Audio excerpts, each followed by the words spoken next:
Et pour te dire encore, ma chère, Bossana couple na biso, Bossana Diego, fais ta vie.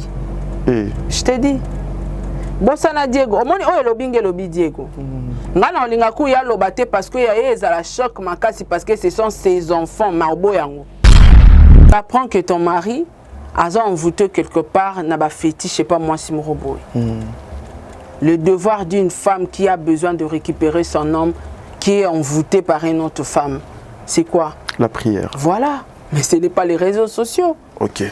Si vous êtes victime, il y a bolingo na yo moro o bakima yo akenda pa mwasi akanga na kisi. Pourquoi tu viens étaler ton homme sur la toile? Et même si à l'obi Diego ana mwana shege, est-ce que tu penses que ngana otika Diego ka poisa na mwana mwaza shege? Peut-être non, aider tout le monde la mwana wana na kishege. Merci pour l'information, hein? Merci beaucoup. Au moins tes enfants na kozwa ka bangote. Mais je ferai l'effort de chercher l'enfant là où Zolo Bayashege. Moi, je te comprends. Cerveau et amouki. Voilà pourquoi tu as exposé même tes enfants dans les médias. Parce que Maël est athée. Nandenge no landa ke Diego azana mwana mwa shege. Moi je cherche papa Diego funa kutana na ye même lobby ou donc après lobby a lobby ke mwana moko ya papa Diego azana na victoire awa. Yo même attendez bo solo kana papa abetelo di solo wana te. Preuve bo senga ki mwana ba pesa bino 3 jours. 3 jours il ekiti siko bozo kendo kozwa mwana te. Sarah. C'est que Bassignon Stoa Bamizi, c'est faut passer la mibaï na bango ba promotion. Voilà, ça n'a pas de sens. Okay. Je soutiens mon mari, na soutenir ba œuvre nae. Maintenant comme attend la promo, tu verras que bateau barozala enregistré pour la promotion, ils seront payés pour ça.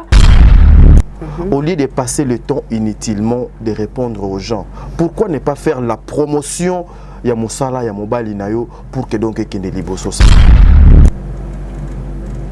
Nga esa nga soni lelo ke moi si moi abotolinga mobali na leka na média pour ba comprendre que ba botolanga mobali na kokate. Vous êtes sur Top Media TV. Voilà, Mbote Balandi émission Oyo, le code de bonne conduite, voilà. Abonné à Sarato la télévision. Il est 7h passé de 30 minutes à Kinshasa. Voilà, Moussa le bengi biso lisusu. Pona koya komemela bino makambo bino bolingaka mingi. Lato sali moi 4-5 jours moi boye to tourner, c'est-à-dire par rapport à occupation zalaki moi ebele. Mais mon kolo lelo to sepela ki ete to ya lisusu na makambo asika. Émission Oyo, beau serré ba sentir na bino parce que makambo lobe ezali tellement ébélé, alors na senga na ba maman, ba papa, ba yaya, bozo ba kiti, bo benga ba voisin, bo fanda, bo yepsa bango que le code de bonne conduite est bandi. Bozo ka ba noble ba abonné, na linga bino mingi, bino ba yebo landa ka biso, na pesa ka bino respect ébélé longonia parce que soki bino te mais le tozo ka mai to sokolité to yeto fandia poto sala musala Oyo. Il s'est passé quelque chose hier.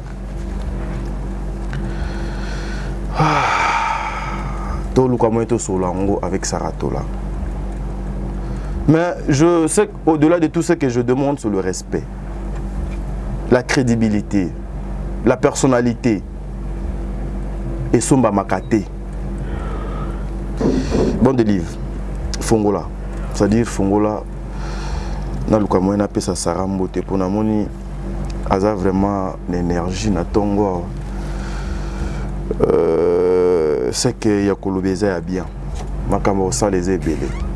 Saratola, Mbote. Mbote t'as dit. Mbote pe na ba ndekonyos tu bazolanda biso, ba mbote na bango na banda.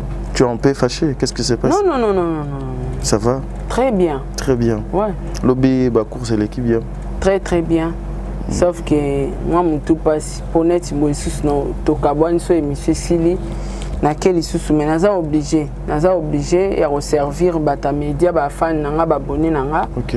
Naza pas obligé à resservir ba client nanga donc nazomi kabola quoi. Tu te partages comment maman ndako média business au salaire ndenge nini pour na koluka ko gérer ni sona. Kana ebisio na bongisa programme nanga na ebi ke na lamba biloko ebele o permettre ata nazate bana bango bakolamba fufu bakolamba loso ngape naza occupé peut-être na musala awa na plateau soit naza occupé kuna pe na maison Donc si on a aussi na kendara maison lisusu. OK. Na kitina c'est parce que moni na Congo tout la ka ba travailleurs n'y ont sauté. OK. De temps en temps, à mon que madame chaque pourquoi azala na boutique. Okay. Même si ngam na teka quand même madame aya ka ça ka ba contrôle, ça ka ba inventaire. Donc voilà, na kenda peu ko soutenir yé na moi ba makamu susu donc na kabola atana bien. Quand tu vois ton nom sur les réseaux sociaux, Saratola avant tokine na makamu susu, ça te fait comment au Gérakapé ndenge nandenge do mona des fois les insultes bah critiquement sérieux sur toi et des fois les gens bazo qui ndeka na côté négatif na yo ça te fait comment ça? Non mais c'est la grandeur. Ah OK. C'est la grandeur. T'as dit ceux qui osent grandir on ne parlera pas de toi. Il y aura personne ou aux attendre à gaspiller en pour na moto à rien. OK. Pour na moto à l'autre côté. Balobelara ba grand. Tu vois souvent on parle de Fali. En bien ou en mal, on parle de Fali. En bien ou en mal, on parle de Kofi Olomide. En bien ou en mal, on parle d'héritier. En bien, ozomona na mabena na malango mais bako lobela yo. OK. Je prends l'exemple de mon mari, Papa Diego Milito, on appelle Siembote. Silence nae bato ebele bato. Azan album sur le marché, mais en bien ou en mal, on parle de lui.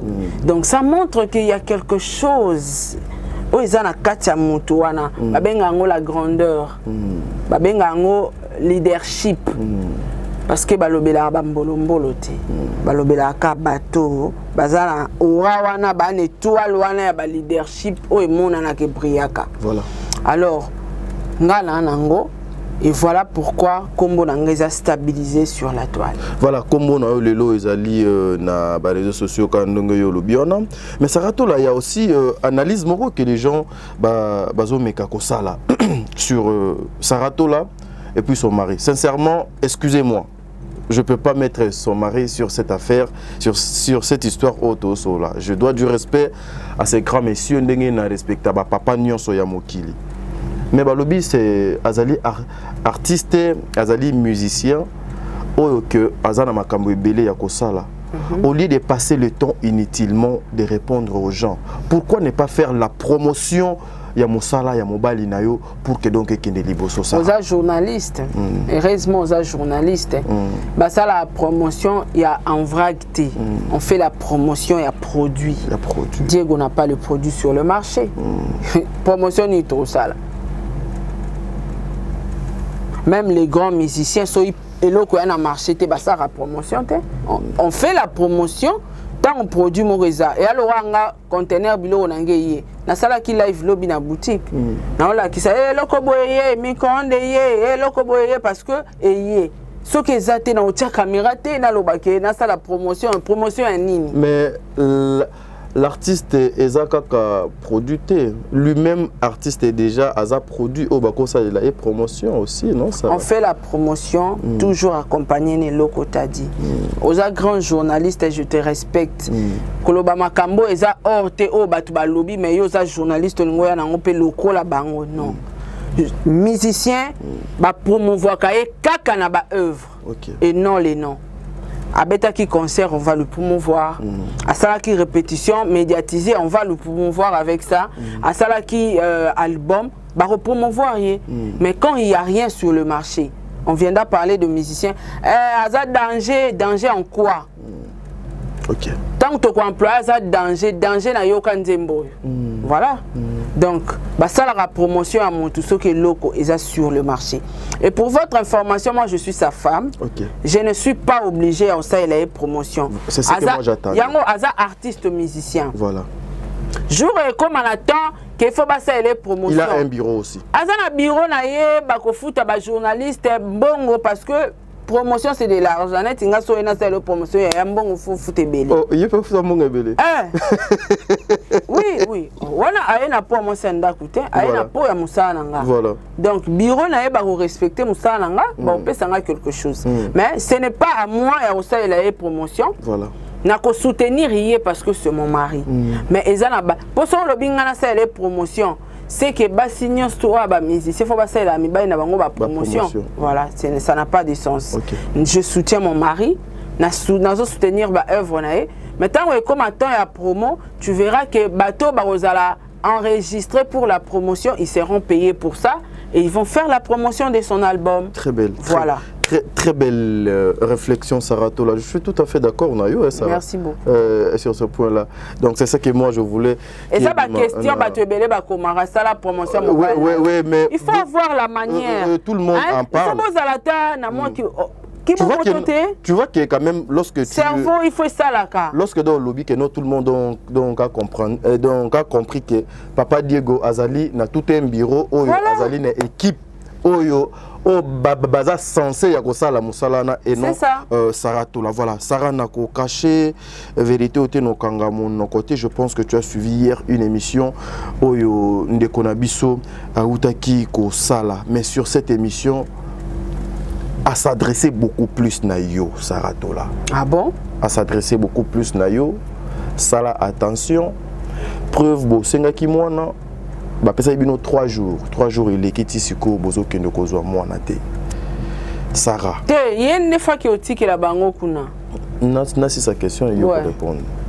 Sarah exactement. Qu'est-ce qui se passe? Est-ce que ezaka kalikambo il y a que papa qui pakabana te ou et comme makamusus pour nous comprendre yango te puis après wana yo pedo sala ki live non exactement tout est que papa qui parabana te parce que le cela papa qui parabana ezate voilà eza moto azana bondoki au mona musika bondoki ouais c'est la sorcellerie c'est une sorcière tant on attend au calculer c'est une sorcière tout fait est-ce que ngai nana besoin beaucoup la bana na wana wana sur le bas déjà batu basenga ki bana na wana baza envie akoki omona bango akiotika bango ce n'est pas moi parce que ngana kozwa kate et puis ata $1 ekobima raté j'ai dit et je le répète so bana besoin mbongo oyambaki mama Yvette mbongo bakeli kuna o mwana batika bakeli ka kuna est-ce que ça etalinga ça ne me concerne même pas. Et elle s'adresse à moi par rapport à... J'ai vu même qui me balé na plateau. Il parlait très mal de toi. Mais nous, tout ça, on a vu Botolio Mobile, c'est que on a force, il faut mitala. Nga esa nga soni lelo que moi si moi Botolinga Mobile na les canaux médias pour comprendre que Botolanga Mobile na kokate. So mobile accueilli, on ne force pas ma chère. On ne force pas. Tu peux jamais te comparer à moi, tu n'es pas à mon niveau. Niveau intellectuel, niveau vie sociale, etc. etc.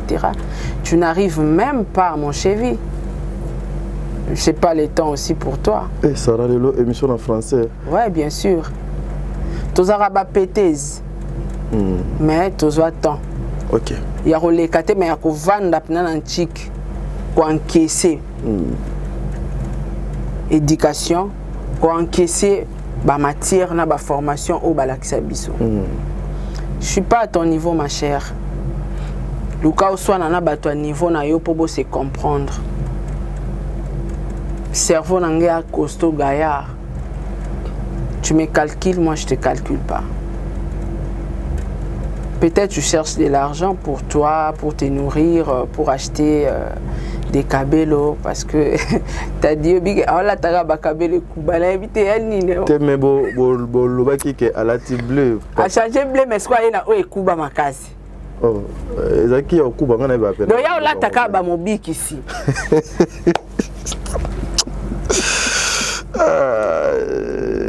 donc ma chère je te calcule pas hein? Je te calcule pas soko lingo sa kombo na kombo nanga. Je suis désolé parce que ça a comboté parce que Oama elle était. Il faut zonga non zonga on bakota banchik. Zonga classe et arana limite partout. Ouais, et à la limite. Moi je te comprends, cerveau est amouki. Voilà pourquoi tu as exposé même tes enfants dans les médias parce que Maël est athée. So Maël est là que ngo salangote. Donc, tu as dit, moi, je vois que elle peut bon faire les émissions, ça n'engage que elle. Nous ne sommes pas obligés à faire taire tout le monde. Ok. Chacun est libre de dire ce qu'elle veut, de parler ce qu'il veut, ce qu'il pense aussi. Mais de mon côté, mes abonnés, les femmes averties, les hommes avertis, bango au moins bah, comprendre qu'est-ce qui se passe. Bah mikolo. Au cours de sa analyse, il y a une émission ce type là comme lelo. Il a commencé avec les enfants. Il a changé les enfants. Diego Akimaï na mbongo. Diego Akimaï na ndaku, asundole la ebana, aluba n'importe quoi. Et la version change aujourd'hui. Elle fait face envers moi.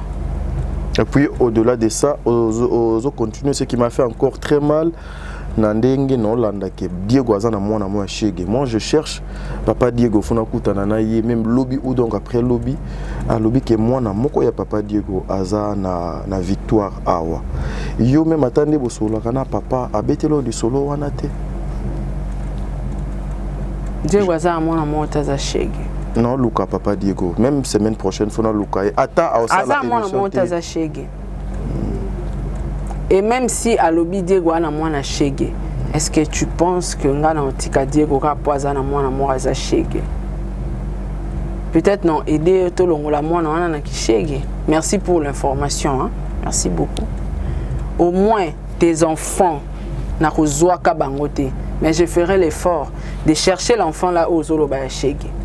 On va le chercher. Photo qui. Ce qui passe na ya la biso. Au moins tu rezoaye. Moi, je cherchais une question pour nous tourner. Aza shege pour la place au fond de la thé. Aza shege pour papa qui paraît été. Aza shege pour. Yo kana pe son réponse. Aza shege. Ya maloba pour salir encore l'image de Diego. Ok. Mais ma chère, au moni mga, peut-être ebite bafinga nga na réseaux sociaux mobimba échanger ngate. Est-ce que Bigenga kenda plusieurs makala pour les réseaux sociaux? Nabima a toujours la tête haute. Tu es rien, oser l'autre côté. Osa même pas na cerveau à mon pied. Ya osala mon tout triangle. Tu es rien, ou nul. Inutile dans la société comme on dit. Donc, au sali 100 milliards d'émissions, yebango, peut-être français n'a pas comprendre, il faut expliquer. Bino batu boyambake, so bolinga répondre émission ou bo expliquer ba place dans lobby na français, c'est très important, comprendre. Donc ato sali 100 000 émissions. Ngana Diego to kabonate, ça va rien changer.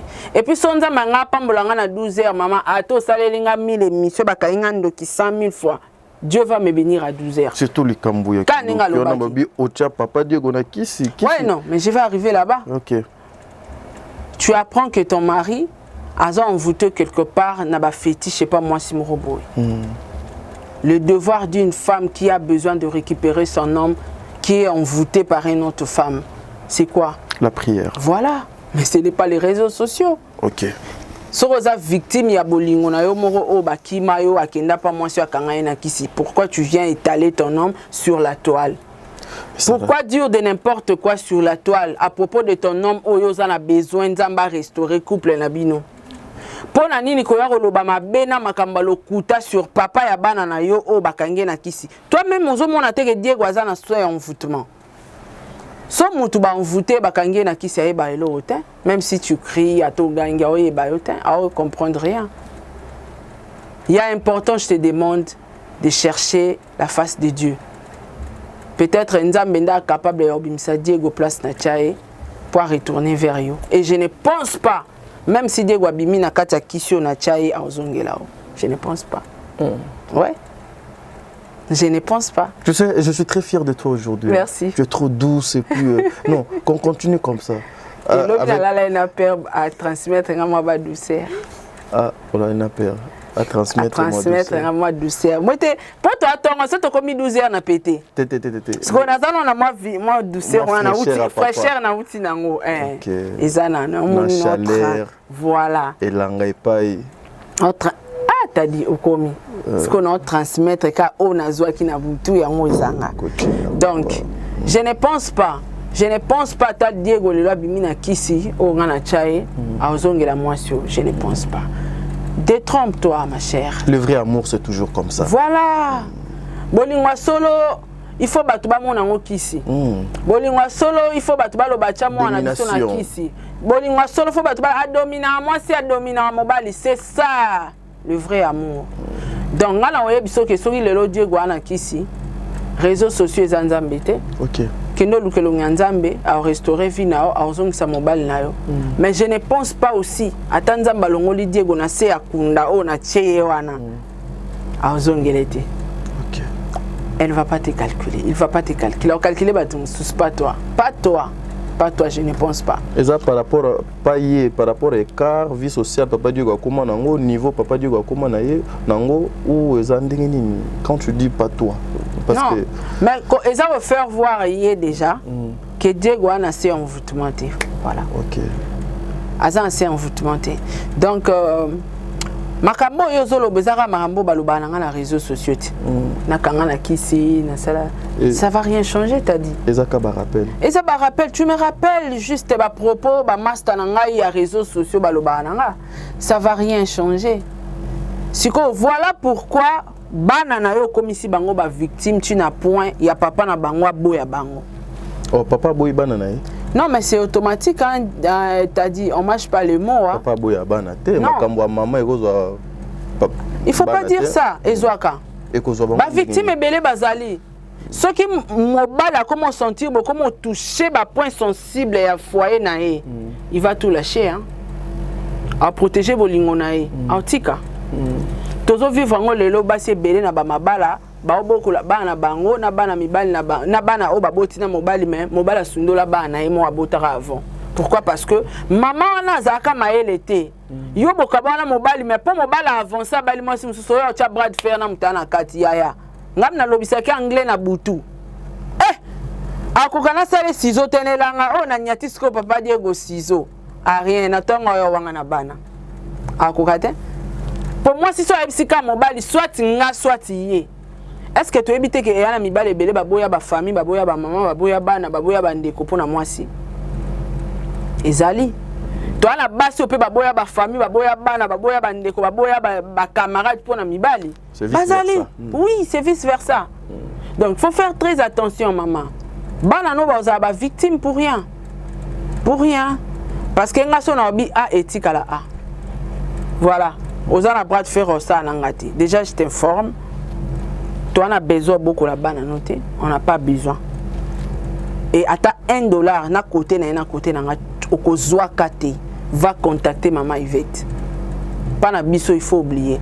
Donc tu es libre de faire même 150 000 émissions, ça n'engage que toi. Mais où est Chegeto Gelukae? Non mais c'est elle qui yenda yedi biso li solo angoti.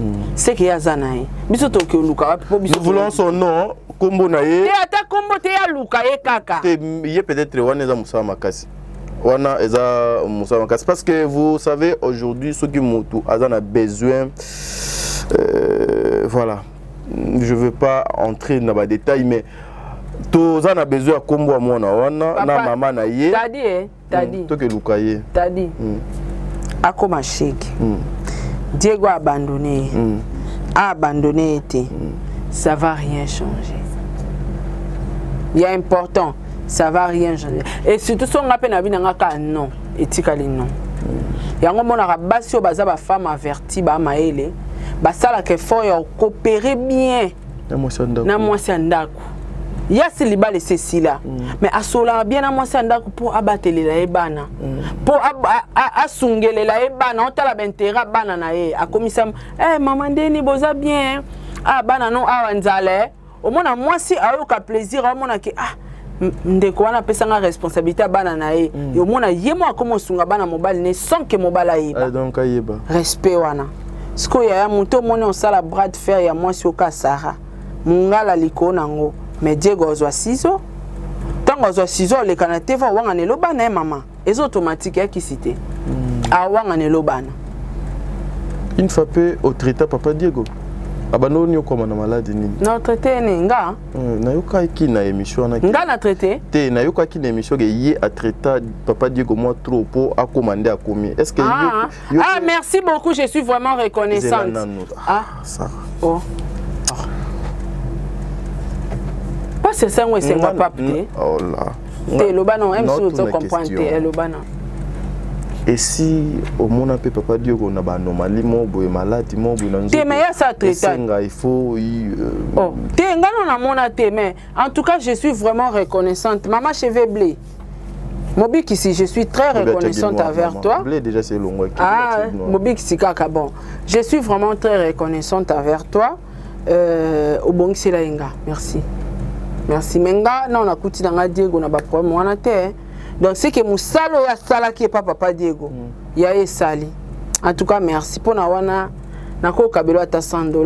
Na yebite soko olinga. Pesa ngana getika. Te soko olinga. Te nga pesa ngana getika. Pesa ngana getika na nga. En tout cas merci abongisela nga mobali merci. Merci. Est-ce que Sarah aujourd'hui tu es fière il y a komona nyonso ezoloba na ba commentaire na maman nanga ndeko nanga Natacha koleka na télévision. Est-ce que moi je vis pour les commentaires des gens que je ne connais pas et que je ne maîtrise pas? Non. Je vis pour moi, pour mes enfants, pour ma famille, pour ma vie. 1000 fois je serais choqué sur les ânes ndeko nanga propre et même sans. Ton cousin nanga moko mutakoti na commentaire atiki message, je serais vraiment touché. Mais ceux les gens que je ne maîtrise pas bien, les femmes insensées comme je le dis chaque jour, ça me choque pas. Et ça te tente même pas? Même pas, et comme même pas tant à l'école, ça me fait rien. Donc maman, il faut continuer ma émission. Mais là on sait que bon ça c'est ma émission, bon il peut kinzaleza. Ça serait mieux, bon ça c'est des missions, bon ça elle est cagnotte. Mais je te dis, bon tu vois, au moins les Congolais ba mité à ma be mutana nzala penza bo mona mutana passe ya nzala même plante kuba. Mais ça me fera énormément plaisir demain ou après-demain. Azonga sous na média, là tu moi plante bien, moi lamba bien, baluki moi cadre bien, on ça l'émission et puis aloba moi bien. Et puis moi display bien. Pour mko nanga. Basi nyo studio gwalinga na vie. Ngande na moi si amona muke. Yo oza mukolo même ya papa Diego même papa Diego ana amona 85. Mais yo za mukolo na ye. Na leki ni musika. Yo za mona 81 ndenge na moni batu bazoloba wana. Wa omona ki batu. Batu bazoloba kasi. Siko le deuxième famille na biso. Azamona 81 Jean-Paul Tola. Jean-Paul. Mon vieux Jean-Paul. Yoka à mon 81. Kolongwa pas Jean-Paul. Toko mapa na ngobi bana kombe bana kati. Les brins bazana kati. Ya les brins na kati. Ya Iva na kati. Au moins batu bana kati pauvre minant sa kufa que son âme repose en paix ana kati. Ndenga Sarah. Après Poupon. Poupon mon 90. Petit nanga Poupon. Tetia ko sakana. On se comprend. Ce qu'on a so batenga 81 ans menanga zapo la commune à âge nini. Yango zo mona na biso les gens que je ne maîtrise pas bien. Ata basali ba commentaire, ça me dit absolument rien. Et ça ba sœur na ba frère na ba ndeko oyo ba ebi famille na biso na Mbandaka na Kishasa na Delvaux, même toi tu connais mon âge, na ba famille na nga, na ba relation na nga ba totanga na bango ba tokola na bango, ba ebi que Sarah son âge, azale qui a Diego. Et si bango nde balobi na nga, to na moni mutu moko ayebinga bien muta commenter bongo ça va me choquer. Mais ceux là les femmes insensées, bah inconnues, les gens qu'on ne connaît pas. Osamo Kilinine pour mériter nyonso Sarah. Non, c'est la grandeur. OK. Comment il y a la grandeur? Grandeur babo ya ngote mais fallait insulter chaque jour matin midi soir pour rien. Autour na mutu so mon ata fali boité. Mais finga fali, c'est la grandeur d'esprit, et la grandeur et élévation. Tobo ya ngote. Prenons l'exemple du président Joseph Kabila. Afingama na ba forme nyonso. Mais aujourd'hui, azara respect, azana succès, il y a ba forme pe nyonso. Parce que azala kai. T'as dit so loko, tout le monde ba youtubeuse na biso. et ala ba dossier musu ba tchara boye ayebani te so na lobeli na kota combien. Mais quand il s'agit de Sarato, là, même les Kambango, le mensonge, ils vont faire des émissions pour gagner quelque chose. Et moi, je les comprends. Vous comprenez, Bango. Ok. Parce que ceux qui m'ont dit que normal dans la émission, t'as dit, bon, t'as la tête. Bon, t'as la tête. Mais ceux qui histoire, il y a Sarato là, bon, t'as là. Aïbike, bon, c'est la Sarah Makambo, mais non, quand même. Pour la côte sa vie. Voilà. Voilà, même ma ben abinonde boy bakinzaleza. Tant que ça lisa émission, vous créez pe moi cagnotte. Je suis cheveux blé, je suis mobile ici, je suis bon à boete. Bon mon rappelle que mon toit zala nzala, to aider pe na moi cagnotte. Voilà. Merci Awande to lukato kabwana yonanga. Sarah, juste na 1 minute. Tout ce que tu as évoqué. Je suis très heureux, à la fin tu as parlé, il y a ma frère Nayo, pour ne pas parler de la famille. Ouais. Tes frères à toi, au regard de tout ça, il te dit quoi? Il me dit rien parce que il faut te poser aussi des questions. Tous ceux qui se disent à propos de Kofi, Fali, héritier, tout le monde. Ouais, mais je te dis, je te réponds directement. Est-ce que famille n'a pas? Non, mais je te réponds. Non, on a la réponse. Ah, famille, tu as qu'à bandeko. Attends, bandeko, on a dit, sa famille. Tu famille mobimbate, mais quand tu parles de mes frères et sœurs, ce sont ma famille. Donc, est-ce que famille wana, na kena on a au-delà mes enfants même na tchepe na kati? Est-ce que bango pe bana bana te bana bande kwa basi na mibali te o batara maramba o sa bande ko na bango ba monaka mais ba comprendre que biso ba sala biso ngote poto pona mondo ya zati. OK. Voilà. Eza kozala personne publique. OK. Kozala femme de médias. OK. Ba retour nango voilà les conséquences parce que toi biso moté même na ba ivoirien bande on a biso pe komaka. Mais bango sko ba kena au-delà te ya ko toucher ba vie ya batu bana mais biso sko to kota tikuna. Mais sinon eza monde ya bastar c'est toujours comme ça. Yango moni Michael Jackson a salaka effort ti akufa to mona bilonga bana na été parce que ebaki. Merci. Voilà, mesdames et demoiselles et messieurs, Awande to Kabwana na Sarato la, mais j'en profite pour dire un grand merci à maman Zozo, la femme de papa Noé Mama Vakala Nzinga, papa Noé Mama Vakala Nzinga, mis le respect mon papa, maman Deborah Lubanda, Kilo ma mère à Calgary, un grand merci à Blandine et Tatala, un grand merci à Maréchal Souvé Iyesa depuis Dallas Wanana États-Unis. Merci na passage conseil Nabino Bisika et Zouame Bino bandeko nyonso balinga katadi ngala pana Sarato là.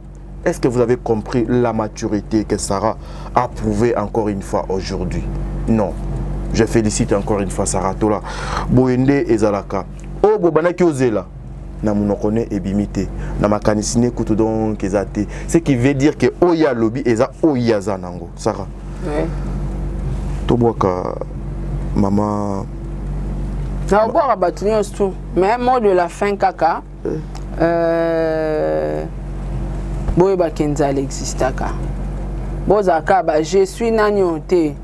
Peut-être yo mon asso commis je suis nanyo yo et choqué Sarah. Non, ça me choque pas. Mais il y a important je suis nanyo yo moi loko pe leki.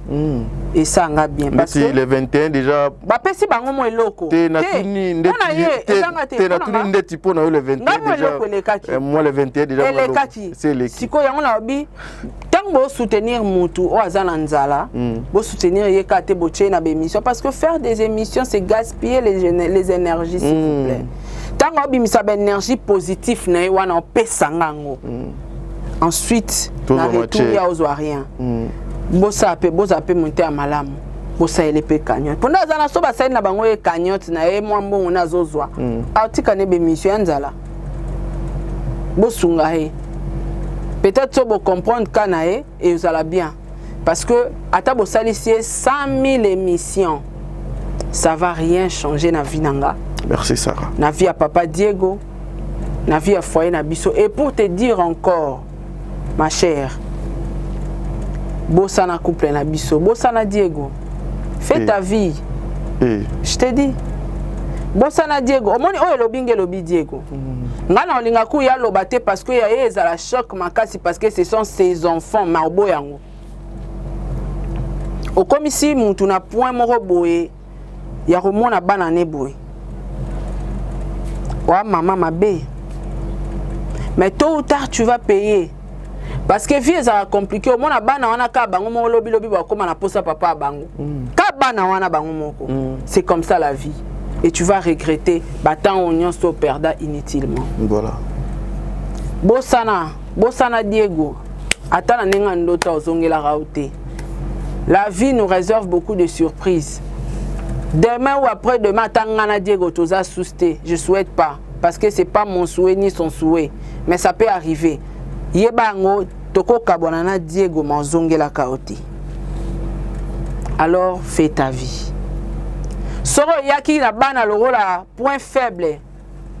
Hier, pour preuve, au moni que Diego a wangani no banana. C'est-à-dire, comme si mon tourna stage moro boé.